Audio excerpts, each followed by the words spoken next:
My name is Katy Curtis. I'm from the Bainbridge Island Historical Museum. I'm the outreach manager for the Historical Museum.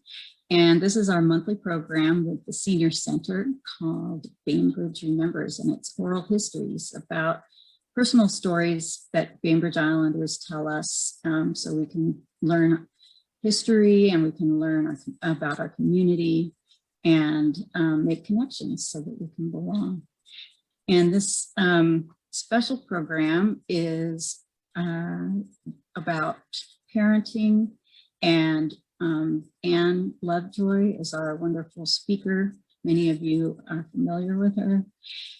And so first I'd like to read the Suquamish Land Acknowledgement, and then I will invite Anne to introduce herself.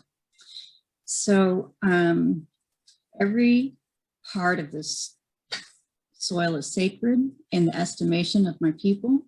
Every hillside, every valley, every plain, every grove has been hallowed by some sad or happy event in days long vanished. And that was said by Chief Seattle. We'd like to begin by acknowledging that the land on which we gather is within the Aboriginal territory of the Suquamish people. Expert fishermen, canoe builders, and basket weavers, the Suquamish people live in harmony with the lands and waterways along the Washington's central Salish Sea, as they have for thousands of years. Here the Suquamish live and protect the land and the water of their ancestors for their future generations, as promised by the Point Elliott Treaty of 1855. And it's always an honor to be honored to be here on Suquamish territory. And I'm super excited and curious to be asking Anne Lovejoy to please introduce yourself. Well, hello. I do actually feel like I know almost all of you, if not all of you, but for people who might be viewing this later, I will just say I've lived on the island, Bainbridge Island, for 35 years or so, and was lucky enough to come when there were still a lot of old timers here. And we bought an old farm and spent the first few years collecting all the old farming equipment that went with that. And in the process, met up with many neighbors and joined the Grange and had a really wonderful experience of this beautiful island community of ours. And though it's changed a great deal, I feel like in some ways the changes are extremely positive. And I will say that one of the best things that's ever happened to Bainbridge Island is the rise of equity work and the bringing into focus the many stories of equities and inequities that have occurred on this land over many years. And it's really an honor to be part of that process, that we all do our own little bit to kind of lift up the stories and the voices and to bring new things into light too. And one of the pieces I really feel is that we are seeing a real pioneering movement in terms of gender identification, gender exploration. Mm-hmm. And it's an opportunity that probably was simply not available to any generation before this one, as far as I can tell. That obviously throughout history of humanity, there have been people who were born into bodies that didn't feel like the home that a body should be for a person. But they weren't really invited openly. There's a lot of talk about it. There are certain cultures that recognize two-spirit or that sort of thing. But on the whole, if you really investigate closely, in every culture, it's been difficult. Being a pioneer in that way has been very difficult and often dangerous, and sometimes respected, but sometimes really not. And in that same way, I think now we're seeing this kind of renaissance or real birth of something new, an acceptance, an ability to have these open conversations about topics that were absolutely off the table until very recently. I think we're really blessed to have the opportunities that we do. And I watch the kids, these coming up generations, being so comfortable with things that just blew the top of my head off when I started really learning about them. I will say that my oldest offspring came out as transgender at the age of 35. Mm. So for 35 years, I thought I knew quite a lot about this person. And one of the things I knew was that life had been extremely difficult and painful. And I had been on suicide watch many times and really concerned about how there was ever, life should just not be so hard. Yes. Sorry. So But that's okay. so when my offspring said, Mama, we need to meet, I have something really important to tell you, I was fully prepared to hear, I am choosing to end my life and I don't want you to think it's your fault. But instead, what I heard was, Mom, I'm trans. And I said, oh, what's that? Like, okay, not killing yourself, good. Trans, what? And she explained a bit, and I said, oh, so now you're a gay girl? She's like, oh, Mom, sexuality and gender have nothing to do with each other. I'm like, they don't? And she said something that really, really struck home. And she said, you had the privilege of never having to know that. Mm-hmm. I was like, yeah, as a cis woman, as a straight woman, I never had to explore or wonder. And one of the pieces that I think is so poignant is that these explorations are leading us to realize, you know, if Eve Palay, oh, there's Eve. Mm-hmm. Eve often says, we're all in transition. And I love that because it's a really powerful statement. We are all in transition. If there is a spectrum of gender, we are all on that spectrum somewhere. And you may be firmly on one end or the other end, or you may be somewhere in the middle, and you may never have thought about it in your whole life. And it's a stunning experience to start going, oh, if there's a spectrum and I'm on it, where would I really be comfortable? It might not be where I've assumed it would be for all my whole life. So that exploration and challenge is fascinating too. Right. I mean, I was thinking, sorry, thank you, Anne. Thank you so much. And I wanted to say that one of the emphases on this inclusion study group and history program is, you know, lessons that she taught you. And that's one of them that I hear, which is there's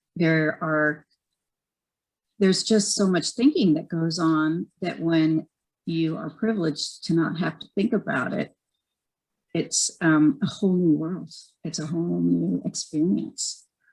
Well, yeah, and with, you know, a lot of the equity work we've all been looking into and working with leads us to have that same kind of recognition that so many assumptions that I had my whole life are actually built on white supremacy, which I didn't know, I didn't realize. I grew up in Concord, Massachusetts, and the whole story about how the nice Indians gave us everything freely. You're like, oh, really? Do you think that's actually what happened? I mean, you know, we grow up with these stories and you buy it because you're in school and somebody is telling you such and such. I remember when I was homeschooling my children and I got them the People's History of the United States by Howard Zinn, which was considered a radical text and got burned in some places because it really talked about colonialism. And my kids were like, yeah, of course. And that's what they grew up on. And they had a completely different experience of the world than I did. But I think looking at our assumptions, I mean, I assumed for 35 years that I had a son. And it turns out that I did not. One of the really intriguing things for me about doing a lot of learning about what transgender is or can be is that each person is a person and there is no cookie cutter. There's no, this is how to be a transgender person. It's different for every single person there is. And the piece, this really makes me sad, but unfortunately, because a lot of transgender women, especially women of color, get murdered, there are a lot of autopsies done on them. And one of the pieces that came out and led to a lot of research is that the brain structures of transgender people almost always reflect the gender they feel themselves to be. And the brain, those deep brain structures are not hormonally shaped. So it doesn't have anything to do with the hormone flow or the hormone changes. It's innate and it's built in. And that to me says, but again, we've made a lot of assumptions for millions of years that may or may not be so.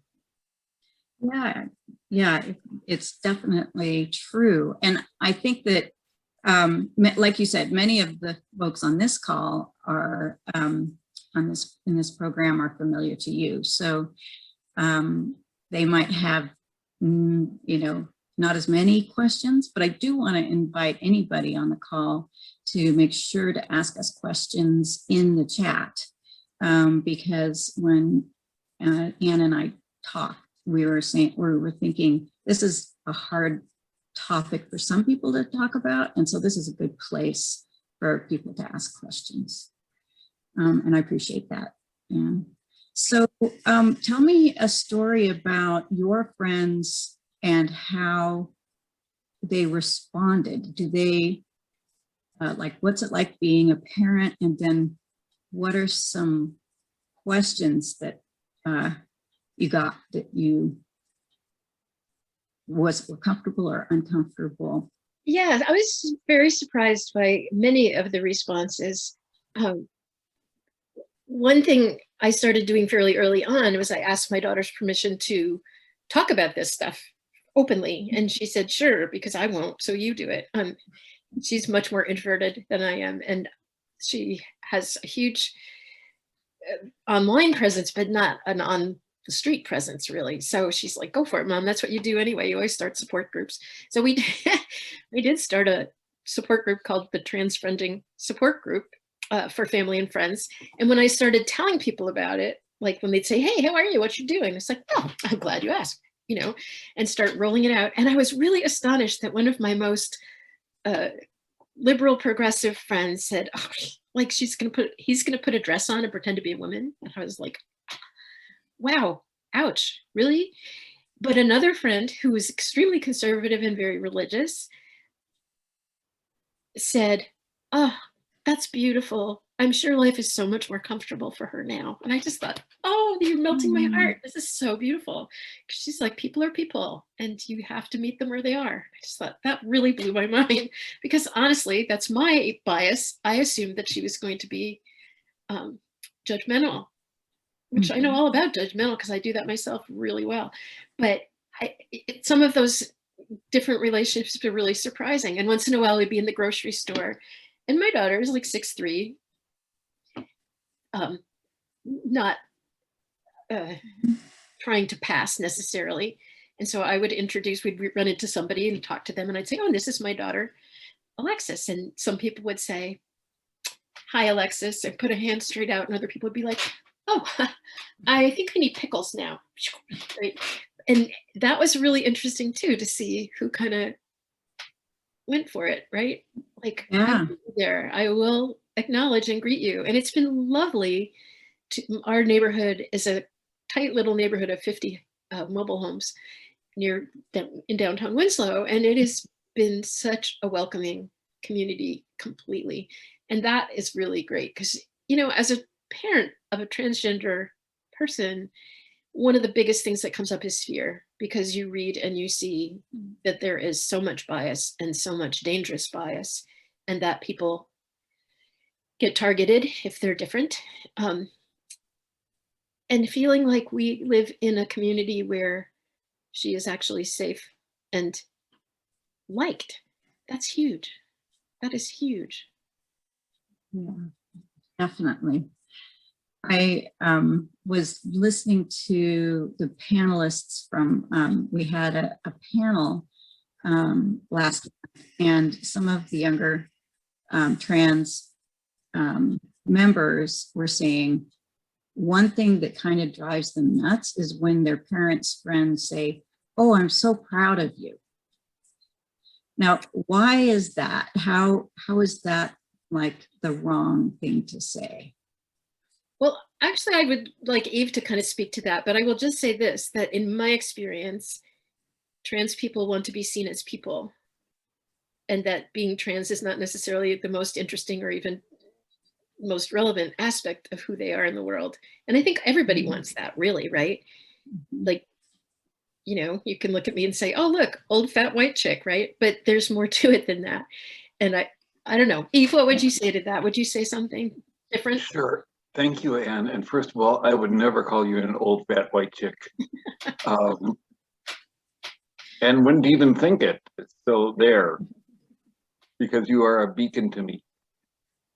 And this is a, you know, it's a real problematic question, you know, because reflexively, you don't want to say, this is not courage, this is me. This is not being brave, this is me. And you're dealing with the choice of being yourself. At the same time, our language isn't really adequate to cover what people really mean when they say, you know, I'm so proud of you, I'm so, you know, that's so much courage, it's so brave. And I've heard the same, you know, bewilderment from people who have, you know, one of the NPR, you know, local KUOW people, you know, who's on regularly on, you know, the Friday show, you know, where they're just doing their roundtable. Erica C is for Crank, whatever, wrote a book about recovering, you know, about her being an alcoholic. And she was completely baffled by people saying, you're so brave. I admire how, you know, I'm so proud of, you know, I'm saying you must be this or you must be that. And she didn't understand it, you know, and it's bothersome because it's not a real communication. Because it sounds a little reflexive. And at the same time, for me, you know, I also had a friend who was Toby Quitzland when she was, you know, dealing with cancer before she passed away. And, you know, she and I used to talk at the Poles Bohemian a lot, and she had the same feeling every time somebody, you know, would come up to her and say, you're so brave, you know, fighting cancer like this, you know, you're showing so much courage, I'm so proud of you. And it bothered her, it bothered me. But we did decide it was, you know, really just a problem of they are trying to express support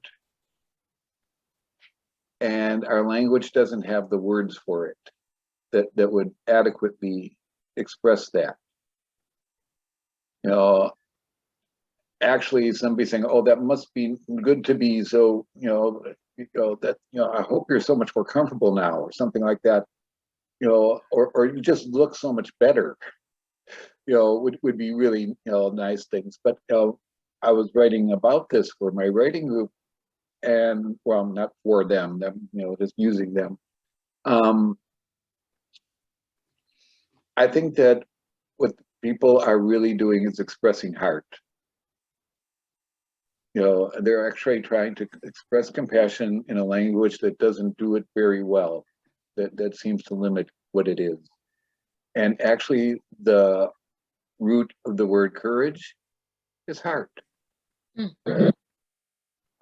So yeah, you know, and as I look around here and say that most of us are certainly of voting age and have voted in a couple of elections, you know, there is also a youth factor to this. You know, there's a reflexive defensiveness that, you know, is built in when you're younger. And you have to understand, I think, when you're dealing with younger people, for whatever the issue is, that there is this reflexive defensiveness. You don't get it. And so when you know people say, I'm so proud of you, it's like, no, you don't really get it. Yeah. Yeah, that makes good sense. I appreciate that, that thinking about it. And I felt like when the panelists were talking about it, it was kind of like that kind of ruffled, you know, well, you don't get me, and it's not just because of that. So, but I love bringing up that courage, you know, that the core of that is heart. And I see that Sheila in the chat has had, you know, one one thing. And I think that one of the things is that we who aren't used to having language around, well, even, you know, everybody doesn't have all the language, but people who are not like me, who don't have language around it, just remember that as long as we're approaching it with feeling, I think responding and being welcoming is a pretty appropriate answer, you know. I was wondering, Anne, you said that you started, that your daughter said, yeah, start a support group, you know. What are, since this panel is about parenting, what are some of the things that come up in a group that you think that would be helpful for people curious about this to understand? Well, I started the support group because I'm a firm believer in peer support, that so many things we go through, whether it's, you know, home hospice for your parents or your partner, or, you know, emotional mental illness in the family, or suicide, or all these things, the only people who truly get it are people who have had similar experiences. I mean, we can all say, oh my gosh, that's awful, that must be blah, blah, blah, but you don't really know. So peer support is invaluable. And so I actually connected to a number of people who I knew had at least queer kids or queer family relationships, and asked if they would help me. And we started out with just a handful. But one of the things I've realized is that almost all the parents come in vaguely stunned, like, what the actual hell? Like, what am I supposed to do with this? And what does it even mean? And that piece is the thing that's really huge for parents, is you have to explore, you have to wonder, you might even have to grieve, but you don't want to do it in front of your kid, because we're trying to be supportive to your kid or your partner, depending on what the situation is. And it's genuine and real to have both. Like, as a parent, I might really grieve some piece of this process, but as a parent, I might also wholeheartedly, utterly, strongly support her journey, and everything that I can do to help, I will do. I remember another time when she called to, with great pride, show me her new birth certificate. And I was like, that was an accomplishment for her at that time. It meant a lot of hassle and but she did it. And I was really proud of her. So we had a celebratory lunch and I cried all the way home. Not in a terrible way, but I think it's, you know, the ambiguity is hard for a lot of us. We like black and white, yes, good, bad, whatever. And the whole point of a lot of equity work of every kind is getting comfortable with discomfort. And I think when parents, you know, what we try to do is give new families a soft landing and say, everything you're feeling is totally normal, but it may not be appropriate to voice to your kid or your partner. So you can bring it here. And this is a place you can very comfortably ask, cry, get mad. And we've had people do all those things. Parents come in saying, she's not going to do that on my insurance.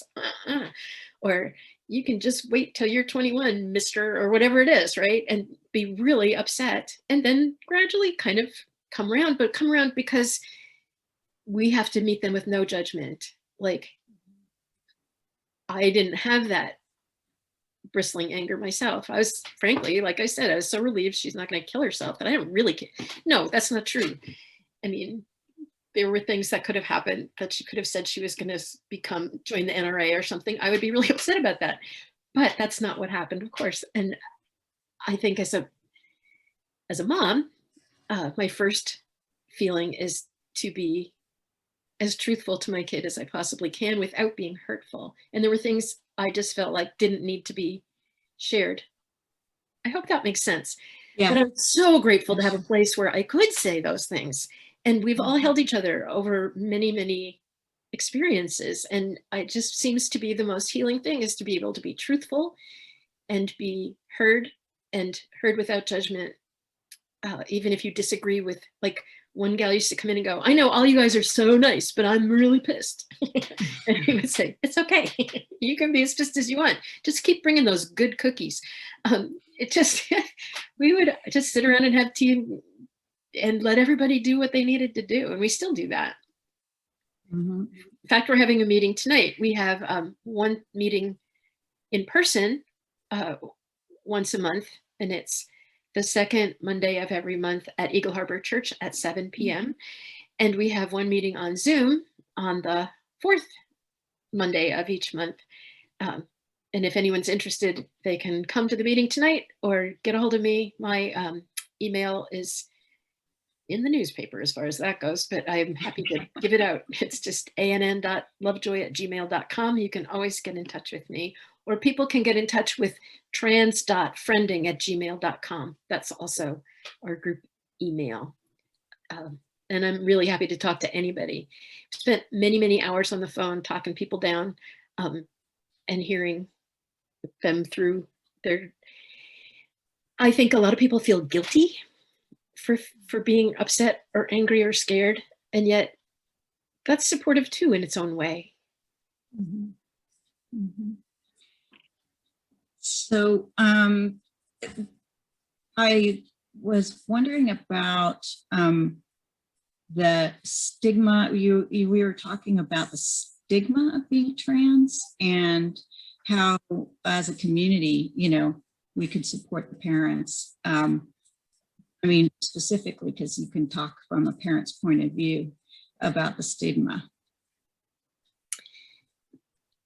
Yeah, there are definitely people who are obviously very uncomfortable even hearing about this experience or talking about this experience. But I feel like one of the great gifts as parents we can do is to carry this conversation out and normalize it in a way that's something our kids cannot do as easily and shouldn't have to do, but we can do it. And when I talk to people about transgender or gender exploration, and they express discomfort or fear or shock or disgust or whatever it is, I just get really interested and I'd like to hear more. Like, and what do you think that's about? Or where do you think that might come from? What, what's behind that feeling or what's behind that fear? And I think that helps get over the, oh, we shouldn't even say things like that, or you shouldn't ever let your kid do that. It's like, kid is 40. Good luck with that one.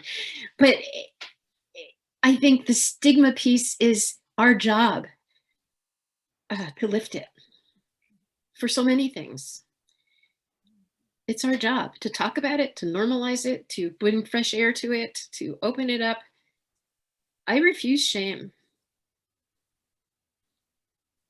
Yeah, that's really great. I mean, isn't it true about everything, so many things being a parent is, it's always, to me, it seems it's always a learning experience at every moment. There's always the learning. And then that management of remembering that it's as if wisdom is equal everywhere, but as someone who's just been on the planet longer, it is important to start up conversations, with people, and it is important to, like they call advocate or share that you're an ally as well. I think that's probably what parents are trying to be, I think it's our job to educate as well. And because we all have this path of education ourselves, I mean, literally, when I first started out, I thought transgender was like feathers and high heels. And she's like, oh God, Mom, that's like cross-dressing, blah, blah, blah. That's the drag and that's this. And I was like, oh, I don't know. But I had to learn it's not that at all. And it's like people present the way, where it may be that for some people, but people present the way they discover feels right for them, just as we all do, right? I don't wear earrings and makeup. It just, that's not comfortable for me. We all present as as authentically as we can. And I think letting people have the time and experimentation to do that is part of a parent's task, especially when people are younger. I mean, in our group, we've had kids as young as, I mean, one family has a kid who started at 18 months to say, I'm a girl. And the parents weren't even sure. It's like, how do you even know what that means? But this kid has been super clear all her life. Other people have kids who try some different paths and go in and out of identities. Some kids have transitioned and bumped into the reality of that transition in terms of popular culture or locker room culture or whatever, and decided that wasn't what they wanted and sort of backed out partway, but still identify as trans, but just not specifically one or the other. There's a lot more room now than there has been. And, you know, everybody has the right to do that work, just as we do our own inner work. That's about as inner work as you can get, right? And figure out who we really are in this world. That's part of our basic task as human beings. I think education, though, is a piece. We at the Transfriending Parent Group has done some parent panels we did one at the senior center some years ago, and we've done them at churches and other places and what we'll do is tell our stories. And people invariably want to say, well, has she had the operation? And you're like, oh, you know, there are a great many operations a person might or might not wish to do or be able to afford to do. And these are some of the options, and these are some of the ways that might happen. But my kid's body is not your business. And what is in anybody's trousers is not your business. I mean, would you ever walk up to anybody else in the world and say, hey, do you have a penis or what? It's like, we just, you know, but for some interesting reason, people feel very comfortable to ask that kind of question of someone who does not present like a straight person. So that would be the one question I would say, if you're going to pick one thing to never, ever, ever say, that would be a good one. Just don't say that. Right? Thank you. Yes, that is a great thing to know, and it makes so much sense when you talk about it. You know? Well, and for us, we're talking a lot about our own transition into understanding much, much more about our kids' journey, and for what happens to the family as the family adapts to a new idea or some new facets of family life or partner life. And there are families in which there are several people transitioning in various ways, sometimes 3 or 4. And that can be a real, that's when you need a lot of support, because it's just a lot to kind of to navigate and hold on to. And that's where support is really important. There's actually on Facebook, which there's a group called Parents of Transgender Children, which now has about 9,000 families from around the world on it. And it's invaluable for people who are out in, you know, Boondock, Arkansas or something and have no local support to be able to have really solid, good advice about what do you do with the school? How do you get this through, you know, camp? How do you manage college? Or, you know, all those different things that can come up. And in different states, it's really different. And it's awesome because this big, huge national group has people in every state and in other countries and can say very specifically, here's how you do that with the insurance. Here's how you do that with the school district. In your state, you have to do blah, blah, blah. So that kind of support is amazing. But I think that's pretty outstanding that thousands of families have found a way to support each other. Yeah, it's pretty brave. sure. Thank you. I just want to remind people to ask questions in the chat if you have any questions as we go along. And I was thinking about education and remembering that there's a new mandate, you know, to make sure that education around sex is taught in schools. They passed that. And do you think education around transgender people is going to be included in the schools now, like in the high schools? Or I think I would say that it really depends on the school district, how closely those things are followed. And it really depends a lot on the teachers, how things are going to be presented. Luckily for kids, there is the internet. And even though there's a lot of crap on it, there's also a lot of good stuff. And many, many, many kids in our group have found themselves by going online and looking and finding because one of the things the kids do, they're very comfortable with this whole YouTube and all that kind of thing. And they'll post, here's my transition watch, and they'll post it, every week for 3 years. And be very comfortable chatting with people and helpful that way. And it's great. And it gives people, and quite a few kids have said, oh, I watched somebody or this person or that person, and I really got how to do this. And that education piece is more realistic because it's coming from people who are in process, who are doing their work. And that is more helpful than a teacher who doesn't maybe know what the heck it's all about, who's doing it because it's mandated by the state. There are certainly going to be some districts that support it really pretty well. And most schools around here anyway have some student groups that also are very concerned that issues of gender and sexuality get discussed openly and are protected. So, again, it's realistically, no, but ideally, sure. Yeah, I love that.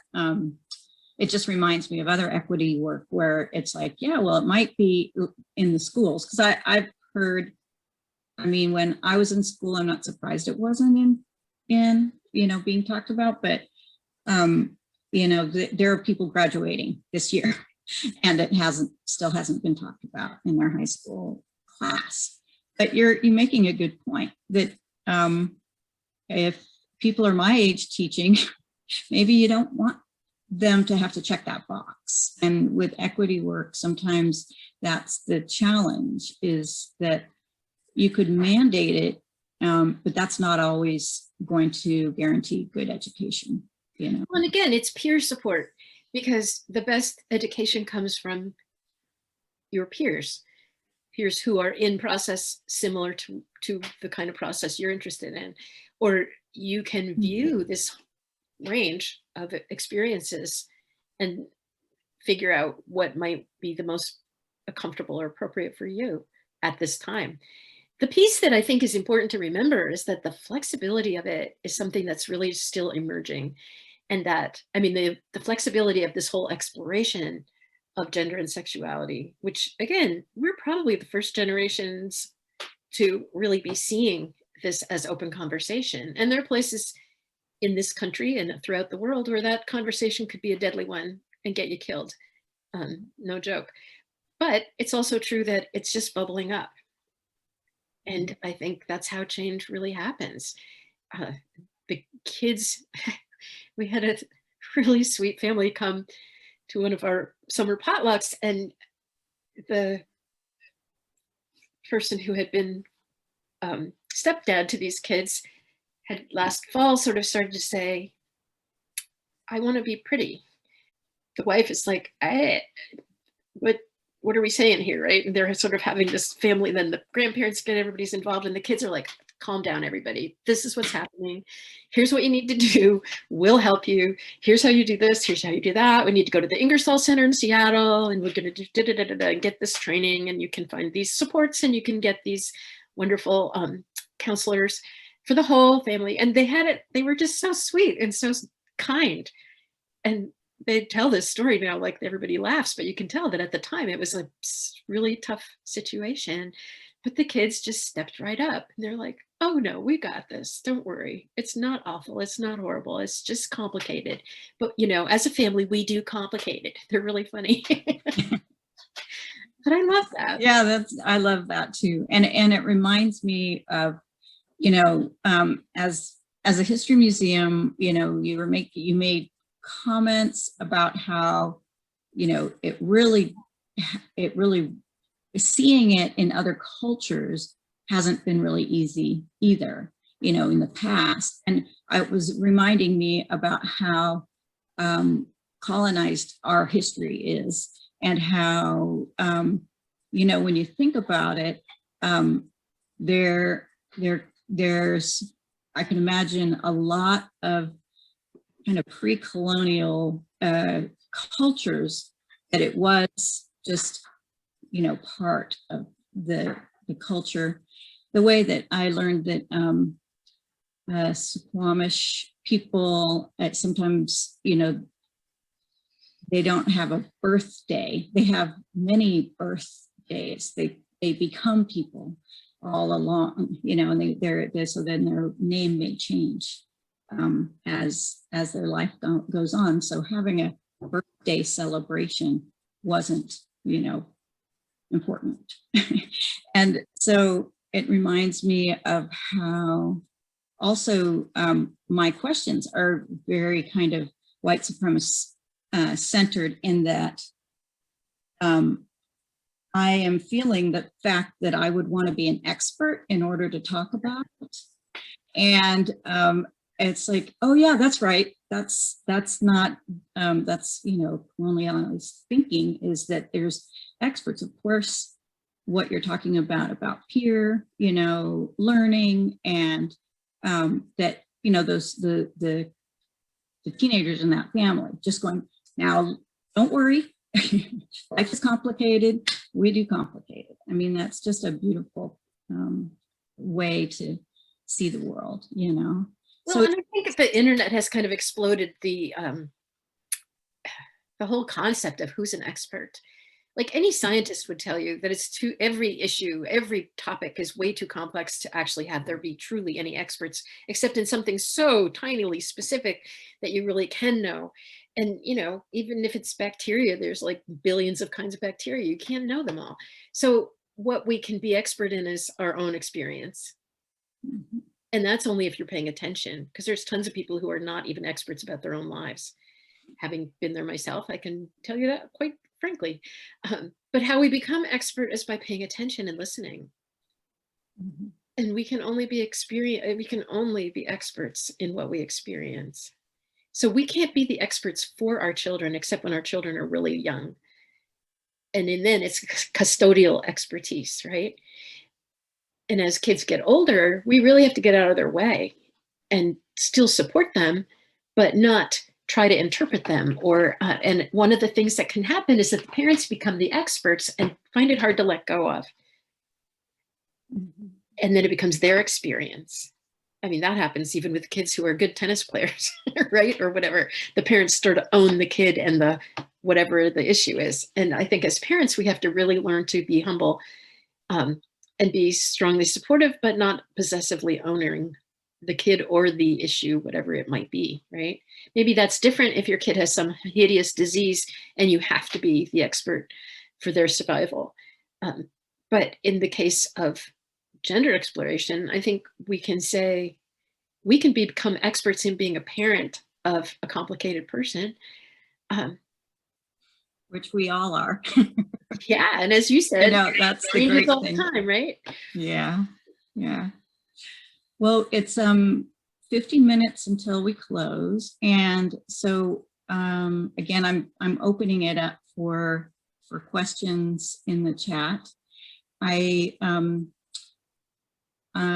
thinking about history and the way that this is the first panel or conversation that we've had on parenting, being transparent, and then so I'm thinking that it is, like you said, from hearing from people who've had the experience and having them voice it from their experience is what something like a container, like a historical museum, you know, needs to pay attention to. And so I am excited because some of the younger folks, and then also, you know, I'm inviting Eve in her writing class, you know, what we're creating is Bainbridge history of the trans community, you know. Well, and one of the pieces to think about historically is, you have that timeline on the side of the History Museum of, there's a timeline of parenting too, right? Like for hundreds, thousands of years, children were kind of not really considered as human until they got big enough to work. And there wasn't really childhood as we understand it today until probably maybe a couple hundred years ago. And then only for very privileged people. And one of the pieces that's really different is that a lot of the people who are in this position of being parents or partners to people in gender transition have been through a lot of the cultural changes that we've seen in the last 40, 50, 60 years. And they're very flavored by that. And so we have a generation of parents who are extremely different to the parenting that I got, for instance, or even the parenting I gave my kids. Because 40 years ago, when my identified as male son was born, there was very little conversation about gender fluidity or, sometimes kids are born with intersex conditions. There are about 42, I think, identifiable intersex conditions where gender might be kind of questionable. And sometimes it's the doctor who kind of makes up their mind and says, you know what, there's more of a penis than a vagina, let's go with that. And they do a couple discrete surgeries. And then sometimes the kid never even knows until maybe high school, or into puberty, that they finally figure out as a family that they have a kid who's intersex, right? So much of this is still being explored in medical terms, but certainly in parenting terms too. I was really amazed I was at a birthday party of a 4-year-old the other day, and a bunch of families with young kids of different ages, and they had a little toddler wandering around, and the parents saying, yeah, we're not really sure. We're kind of thinking maybe she might actually be he, so we're going to give it some time. And thinking, wow, that conversation would never have happened when I was raising my kids, but I kind of wish it had. But as parents, we can sort of historically say, this is part of the changing culture. This is something we're having to be flexible about, and we're watching our kids and their kids do a better job each iteration, right? Hopefully. Culture is driving evolution faster than genetics at this point in human history. And that's probably a good thing, because it tends toward less aggression, more cooperation. Culturally, those shifts are painfully slow, but they are happening. And if you look at the whole timeline of human history, they're happening faster than ever. That to me is really hopeful. It doesn't mean that we're there, but it does mean that in Washington State, I can tell you this, that AppleCare, which is the Washington State version of Medicare, provides for basically everything that my daughter has needed, everything. That's amazing. That's not happening. Great information. Yeah, this is the one place that has, and I gotta say, Washington's doing amazing stuff. We have a Department of Equity now with an incredible leader. We have a new Department of Resilience for community resilience, which I think, this is a pretty great place to be. And yet, right, there's still, quite a lot of places where it's not a great place to be. But overall, by and large, we are moving forward. And each of us who gets out and pushes or makes another step or takes another stand or has another conversation, each of us is doing our part to push that dial a little bit forward. So I'm wondering if anyone else has questions or would love to hear more about something, or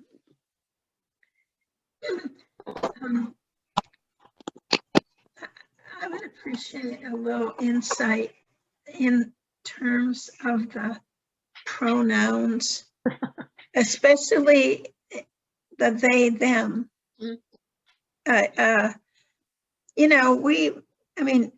We're like you, we're old, we're white, we're blah, but we're trying. And it's confusing. Even if you're trying as hard as you can, it's confusing. So I would appreciate that. Oh, you're right, Bonnie. It is confusing and it's hard. For those of us who didn't grow up with it, it's tougher. And especially if you were an English major and got drilled into you that they, them is plural. I think that one is tough for a lot of people, but I always say things like, well, look, someone's left their book on the table. Like that works, right? Yeah. So you can say they, them in that sense. I think it's harder when someone presents in a way that looks clearly feminine or masculine, because our temptation is to say what we see. Okay. Does that make sense?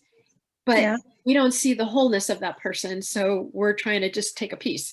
And if they want to be they, them, you have to practice. And even practicing, it can be difficult. But, you know, I think Eve is nodding her head. I think you said to me one time, Eve, that if you are sincerely trying, you get away with more. And my daughter's been incredibly generous that way, because it took, 35 years of he, him. It took me a while to get the she, her. Right. And I would sometimes still say what she calls her egg name. Egg name, because before she was in the egg and until the shell broke, she didn't come out to be who she really is. So her egg name is Peter, and now she's Alexis, right? So Okay. Lexi has said, it's okay, because I know you're really trying. And I noticed that you mostly misname me when you're talking about my dad or stuff in the past. And I thought, oh, that's true. So I better, but it was hard to sort of say, well, here's this 35-year stretch of life where I thought of that person as a he, and I still look, now I'm starting to notice that I can go back and say, when she was little, she did this and Okay. this, because Okay. it just takes time. But it's 5 Yeah. years for me now. Yeah. Eve, you were nodding. Do you want to say something about they, them? The first thing I want to say about they and them is how much progress has been made with that. And that's progress within the trans community itself and with people. I mean, the fact is that you're able to say, I've got a problem with they and them. And part of me is saying, that's so wonderful, because she doesn't have a problem with Z, Zer, and all the other alternatives that were being offered for a while. Every one of us was saying, no, I've got the solution. I've got the solution. But, we used the word that, you actually do have. And you're going to have that trouble. I do mediations for the Dispute Resolution Center, volunteering there. And I have to, explain to every time I'm doing a mediation, hi, my name is Eve, and I'm a trans woman, and I prefer she and her, but don't worry, I want you to know that I deal with a lot of trans people, and I misgender people all the time and get misgendered by them, other trans people all the time. And so the only person who's got to get this right is my co-mediator, who is always surprised to find that out. Yes, what Anne was saying, that, just like anybody else, trans people don't have some special radar or whatever. Just like anybody else, they can tell if you're coming from a good place or not. Okay. Thank you. And Bonnie, you are always so kind, and you always lead with your heart. I can't imagine anybody being offended. I think that piece for my daughter has been like, she really appreciates if somebody else is talking and says, well, what do you do about him? And I just gently say, well, she does this and this. I don't correct them. I just say it right. And she said she prefers that way than me making a big deal out of it. Right. So just, gently catch yourself and go, And my experience is that people will help you with that if you are trying and you need a little correction.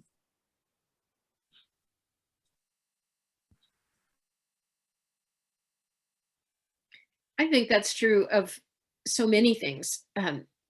Again, thinking back about when the kids on your previous program were kind of offended when people said they were proud or supportive. I think part of what the discomfort is there is, oh, you see that you don't, what I'm trying to say, you see me as different, and my difference is what you see.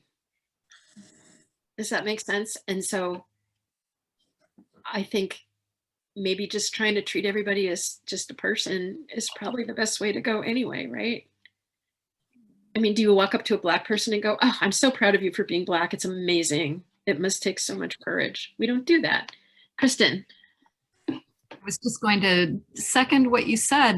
So much of the conversation here is running in such direct parallel to any other kind of equity work that any of us are attempting or made part of, aware of. And it is really that. It is just full consideration of who people are and where they're coming from and how they would like to be known in the world. And if there's one, you know, there's no easy answer. There's no list of do's and don'ts, really. I mean, yeah, don't be a jerk. but yeah, it's really that, having an open heart. I think that's a wonderful way to wrap up, Kristin. Thank you. Well, I'd like to add one more thing, Katy. Yes, go ahead. Forgive yourself if you make mistakes. And I think that's a big piece. We're all going to. And just, know that that's part of it. That's part of the, not the humiliation, but the humility of being comfortable with discomfort and learning new stuff. Is, the first time you speak French, you probably sound horrible, right? But when we get more accomplished in all these new languages and new ideas and new ways to be in the world, we get better at it. We get more graceful. But I think that gracious acceptance and being willing to keep trying is easier if we're kind to each other and ourselves, really. I think so too.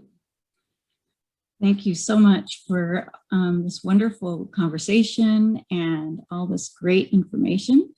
And I would like to thank the Senior Center for hosting us every second Monday from 11:30 to 12:30 for our Bainbridge Remembers Oral History program, and end the recording that way.